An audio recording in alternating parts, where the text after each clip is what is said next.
Deontay Wilder talking rubbish once again, saying that it has to be 50-50 against AJ, even though he's not bringing the same value to the table that AJ's bringing. He wants 50% of the pot. Now, some people say he should hold out for 50% because he might be able to get it. But what's the alternative? What if he can't get it? What is the alternative? You see, you can turn down money if you've got a viable alternative, but if you don't have a viable alternative, if you're not able to make the same amount of money that you've been offered or similar elsewhere, then it's a ridiculous decision to be turning it down. It's not like he's locked into some long-term deal.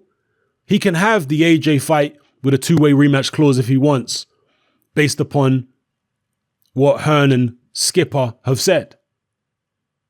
So to be turning this down and saying, I want 50-50 and I want to know what AJ's making. Did your people tell AJ what you were making when you supposedly offered him 50 million? Huh? Why is it that your people don't tell AJ what you're making, but AJ's people must tell you what he's making? What's that all about? This whole 50-50 thing, what Deontay Wilder hiding behind money, because that's what he's doing. That's what him and his people are doing. And to be honest with you, once again, I have to reiterate my strong suspicion that Deontay Wilder has got people whispering in his ear. And these people know that Wilder is not the sharpest tool in the box. He is an uneducated, emotional, irrational hillbilly who can't think straight. And when he's got little Shelley whispering in his ear, and he's got Al Heyman whispering in the other ear, manipulating him, because that's what they're doing. They're manipulating the guy, and because they know he's very easy to manipulate. And of course, then he's also got Espinoza whispering in his ear too. Wilder's just like a wind-up toy. You know, they wind him up and they let him loose, and he goes crazy, spinning around and lights flashing, windmilling. That's Deontay Wilder in a nutshell. The man cannot think straight. He's got people doing his thinking for him. And those people are smart. Shelley Finkel, Espinoza, Heyman, these are smart people. Manipulative people, in my opinion, dishonest people, but smart nonetheless. And the reason they're taking Deontay Wilder in a different direction and avoiding the Anthony Joshua fight, because that's what they're doing, folks. They're avoiding the fight. The reason they're doing that, in my opinion, is because they are desperately worried about Deontay Wilder losing to AJ. Desperately worried about that. If they could get the AJ fight on a different network, would they consider it? Maybe. They'd certainly want, I would imagine, options on AJ.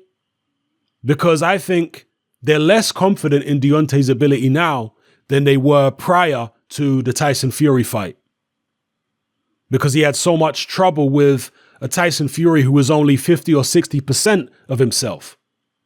I think they lost a lot of confidence from that, and they've become very, very sheepish with regards to making an AJ fight in the aftermath of that Tyson Fury scare that they had.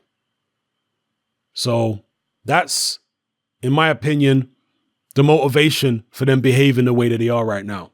Let me know what you guys think in the comment section below. Deontay Wilder continuously repeating this whole 50-50 split. Steven Espinoza won't disclose what they're paying Deontay Wilder for the Dominic Breazeale fight. He said that's Wilder's business. Let's see if Wilder discloses it, and let's see some actual proof. Again, it's not about counting a man's pockets. It's about trying to assess the man's intentions. Trying to figure out what his intentions are. Because if he's taken chicken change to fight Dominic Breazeale when he was being offered $20 million to fight him on DAZN, people, that's a duck. There's just no other way to look at it. That's a massive, blatant duck. And again, if he has been, or if he is getting paid a similar amount by Showtime to fight Breazeale as he was offered by DAZN, then he would be publicizing it. Because this team, this Deontay Wilder team, will use any tiny little tactic, anything in their power to try and make themselves look good and make AJ look bad. They would do anything. You think they'll be beyond? Do you honestly think if they were paying Wilder $20 million to fight Brazil on Showtime, that they wouldn't be publicizing that? Give me a break. Of course they would. They'd be shouting it from the mountaintops. The fact they're keeping it hush hush, come on now, people. What does that tell you? Maybe Deontay Wilder's going to get some kind of bonus from this fight. I mean, I doubt it, but you never know. Maybe you'll get some kind of bonus depending on viewing figures. It's possible, I guess. Again, doubtful, but possible. Let me know what you think of this whole tragic comedy, this sorry saga, in the comment section below. It's happening, I'm out. Join me on Patreon. I upload a minimum of 2 podcasts every single week, covering a wide variety of controversial topics, as well as live stream Q&A sessions. Take a look on screen right now at some of the podcasts I've produced so far. For just $3 a month, the equivalent of about £2 a month, you get access to all my new podcasts and my entire back catalogue of past podcasts, including my popular Confessions of a Nightclub Bouncer series. You can listen on your computer or on your smartphone or tablet by downloading the Patreon app from the Google Play Store or the App Store for free. The Patreon app also allows you to download each podcast in MP3. For less than the price of a cup of coffee, you get access to dozens of hours of exclusive content. It's easy to sign up, there's no contract, and you can cancel at any time. So come and join our community of free and critical thinkers by signing up with me here on Patreon today.